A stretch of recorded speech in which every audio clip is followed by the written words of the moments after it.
Le président de la République, Nicolas Sarkozy, affirme que la réforme des retraites en France passera en dépit des protestations. Selon le président français et la chancelière allemande Angela Merkel, les pays de l'Union européenne doivent réduire leur budget sous peine de sanctions.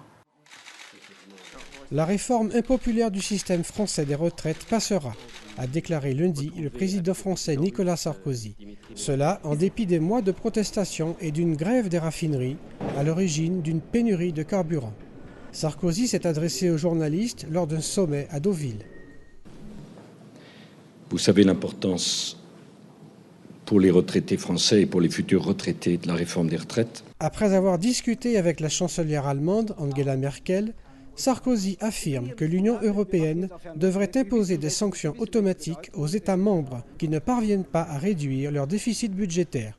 Un État en déficit public excessif qui n'aurait pas pris au bout de 6 mois les mesures de redressement nécessaires serait sanctionné. Les dirigeants examineront aussi la possibilité de confisquer le droit de vote aux réunions européennes pour les pays qui ne parviennent pas à maîtriser leur déficit et l'administration de sanctions préventives pour les nations défaillantes. Les modifications prévues aux règles budgétaires de l'Union européenne, énoncées dans le pacte de stabilité et de croissance, constitueront la plus vaste révision des règles budgétaires qui sous-tendent l'euro depuis sa création en 1999. Des modifications dans la gestion du budget étaient aussi le sujet des discussions auprès des ministres des Finances de l'Union européenne ce lundi au Luxembourg. Il est important que nous trouvions un tel mécanisme de sorte que tous se comportent de façon plus responsable. C'est exactement la leçon que nous devons tirer de cette crise.